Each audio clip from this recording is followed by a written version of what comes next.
Welcome to Season 5 of the Long-Winded One podcast.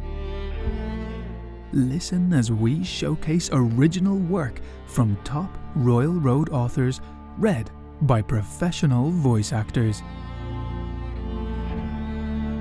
Hear interviews from your favourite lit RPG and game lit authors. Lastly, listen as the Long-Winded One tries his hand at his first ever lit RPG novel, The Four Treasures. Welcome back, everybody, to another episode of The Long-Winded One. With me tonight, I have somebody who goes by a name Alwaysrollsaone, first name Erick, and we have a piece of his original work that we're going to listen to in the next episode called A Soldier's Life. But we want to get a feel for Erick and what he's all about and sort of how he got into lit RPG and writing in general. So we have a series of questions to ask him. But first of all, I got to tell everybody, I've never done this before, but we're having a face-to-face interview. Erick lives here in Massachusetts where I live. And so I'm using my handy dandy mic here and we're doing a bi-directional interview. So welcome to the podcast, Erick. How you doing? I'm doing pretty good. Thanks for having me. Well, the first question is kind of a no-brainer. It's just tell us a little bit about yourself, where you're from. Is there anything from your past that has influenced your writing? I really don't consider myself a writer just yet. More of an aspiring writer, more focused on the storytelling aspect of the things I'm putting up on Royal Road. My background is mostly tabletop gaming, definitely heavily influenced there. I was always the dungeon master in the groups when in high school, and always preparing for those and creating the stories and the backgrounds. And that's kind of where you'll see a lot of the inspiration in the stories that you read from me is kind of like the setup in the background of a dungeon master telling something kind of first person and moving the main character through a story. Yeah.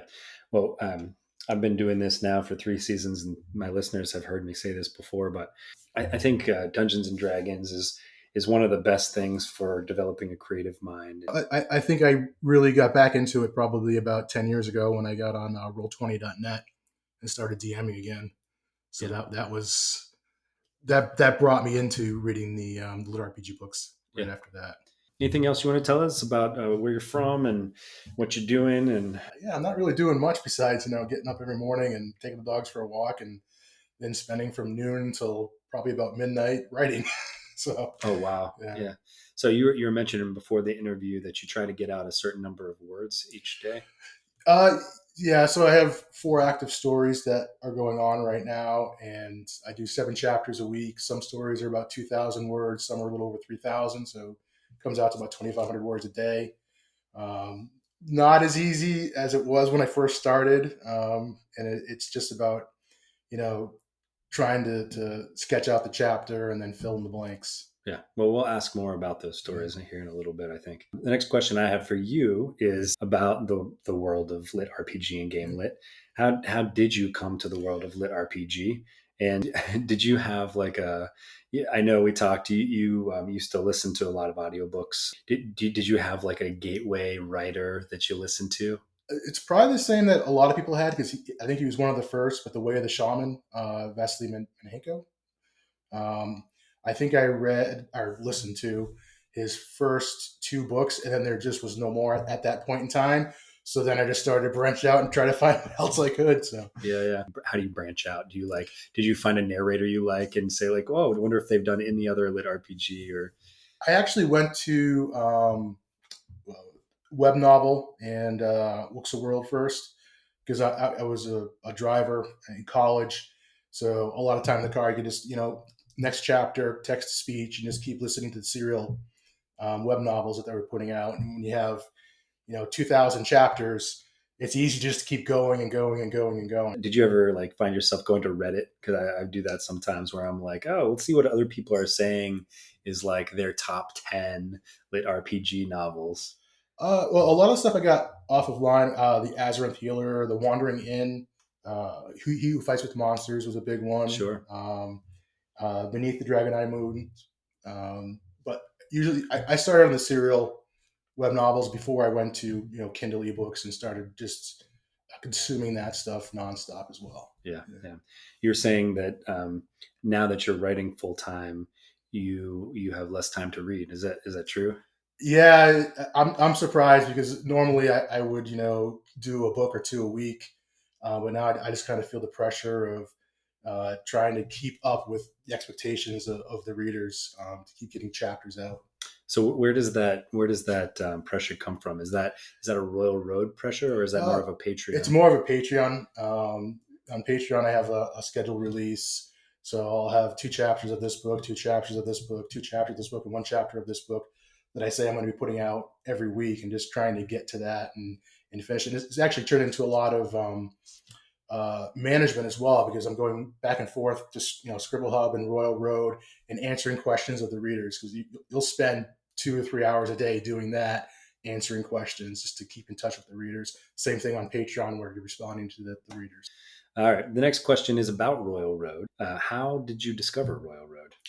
I think I might have got it right when it started up. It was one of those things where I was moving, like I said, from like the free web novels and Books of World, and it was just one that came up, and the books on there were really fascinating, especially the top ones that were rated. And how I became a member of Royal Road, it was just that these were stories that I'd written. I just thought I'd share them. And from there, it just kind of snowballed. So you had these stories, A Soldier's Life being one of them, written already? I had 14 stories written, and I think I posted almost all of them on Royal Road. I think at the time, A Soldier's Life was only 2 chapters. Mm-hmm. And readers said, I want to see more of this one. So that's how I tend to select which books or stories I'm currently working on at the time, is the readers say, I like this one, please continue this one. Like, I have another story out called Town Builder. Stupid, silly title, I understand, but people just love it. And when I stopped it, I couldn't believe how many people told me no. Yeah, no, I'm sorry, you're not allowed to stop writing that. Yeah. So that one is actually going to be starting up again fairly soon. But these little niche books where people just read them and they kind of fall in love with them, and they're like, even though the writing might not be spectacular, the story is there and they want to hear more. Mm-hmm. So far, tell us about your experience on Royal Road. How's it been? I think at first I did not expect to have a lot of success on Royal Road. It was more just a platform to put stories out there so I could share them. There's a lot of feedback that you get that might not be fantastic, but you have to take that critical feedback and kind of balance it. Well, give me an example. They don't like what the MC choices are in the story. Mm-hmm. And you'll get a lot of people saying, like, I'm going to stop reading this story because the MC is doing this, or this doesn't make any sense to the story. Like they feel like some of the readers want to be in control.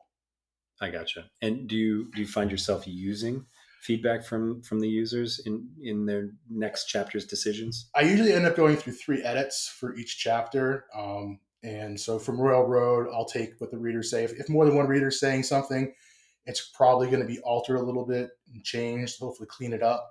I think A Soldier's Life has been through probably 5 or 6 edits so far.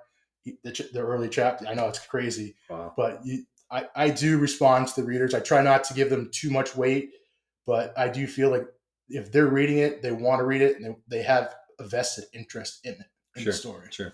Well, even sort of like the big names, if you will, quote unquote, in lit RPG, if you read their Goodreads reviews or their Amazon reviews or their Audible reviews, it's the same thing. Like, this main character is so stupid, I can't believe this wouldn't have happened to the main character. Yeah, there's a lot of that. Yeah, there's a lot of that. So the reason that I talk so much about Royal Road on here, obviously, I discovered you on Royal Road, but I've noticed a kind of a common trajectory where it seems that people will build a following on Royal Road. With that following, will realize, hey, I can turn this into something a little more lucrative, to sort of further advance my writing, and maybe produce some Audible content. And they start a Patreon page. Is that the process that you went through? It was. I started the Patreon probably about a year and 2 months ago today, and it was not quote unquote profitable, but it was a place for to put out advanced chapters and to pull in those readers that wanted to contribute a little bit more to the stories, to support me as I went through this journey. I'm very early in the journey of publishing and writing and all the fun stuff that goes along with it. I have built a following on Patreon. I think I have 560 followers that are following me on Patreon. Yeah. You have about 6,000 followers on Royal Road. A little more, looks like. Yeah, I think between Scribble Hub and Royal Road, I'm probably about 7,000-ish people that are following the stories. Yeah, very good. If you could give an aspiring writer some advice, particularly in this genre, because it really is a different kind of genre to write in. Advice from me. I never thought anyone would ask for advice from me on this topic. But I think if you're going to go down this rabbit hole, I think the biggest thing to do is write something that you would want to read. I mean, that's kind of how my writing has evolved. Like I said, I've done maybe 14, 15, 16 stories so far. A lot of them haven't been finished. But when you find something that you enjoy writing, it makes it easier to do the next chapter. Mm-hmm. And then you become vested in that character's advancement and progression to the story. Do you ever find that when you're writing, you're not really sure how it's going to turn out and the writing leads you? I think I know where it's going to end, but I have no idea the middle part of how I'm going to get there. Yeah. And that usually might take a few drafts of a chapter. I find that the more that I write, the more that I want to go back and redraft earlier chapters too. So it turns into a kind of a huge time sink of trying to put something on paper that you actually, like I said, want to read. Mm-hmm. The thing with the genre too is the lit RPG genre turns into sometimes too many tables. Some of my early stories and some of the stories that I've read, you don't want to be looking at blue boxes nonstop. So try to minimize that if you're going to go down the path of writing a lit RPG, and try to keep it not in the background, but as a support to the story instead of being the story itself. Exactly. Yeah. We're going to go a little out of order here. I'm going to ask you to introduce your work a little bit, right? So we're going to be hearing a snippet of a soldier's life. Could you please tell us about that piece of fiction in particular, since we're going to be hearing about it? Do you consider it lit RPG, game lit? Is there a subgenre you would sort of classify it into? Help to prepare us for what the listeners are about to hear. Okay. So it's definitely my most popular work or popular story with over 6,000 readers across all the platforms. A soldier's life as a character progression in the background, but falls into the category of game lit, mostly because that there is a means for the character to track his progression.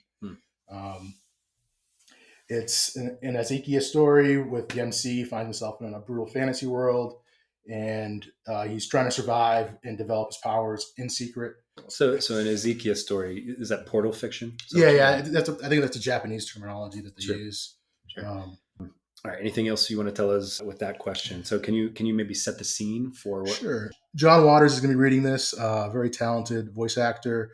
He's going to read an excerpt from chapter 13. The setup is the MC's Legion has just killed a griffin, and he was sent to retrieve the griffin eggs, so the company can sell those eggs. And he just returned, and then he gets some bad news. Oh, he does. Okay. All right. Well, I've listened to this piece several times at this point. The narrator did a fantastic job with it. I hope you're pleased with it. Very. All right. Well, that's it. That's all I have for you. I do want our listeners to be able to find you on all the socials. So if you can let us know where we can find you, Royal Road, Patreon, X, any other platform that you use. I'm on Patreon, Alwaysrollsaone. Royal Road as an author is Alwaysrollsaone. Scribble Hub is Alwaysrollsaone. There's a Discord you can get through my Patreon. You don't have to join the Patreon to get to the Discord.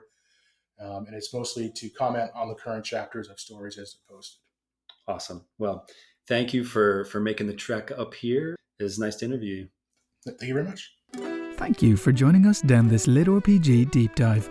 Please consider giving us a review on Apple Podcasts and visit us over at longwinded.one, where you can see past episodes and find all of our socials.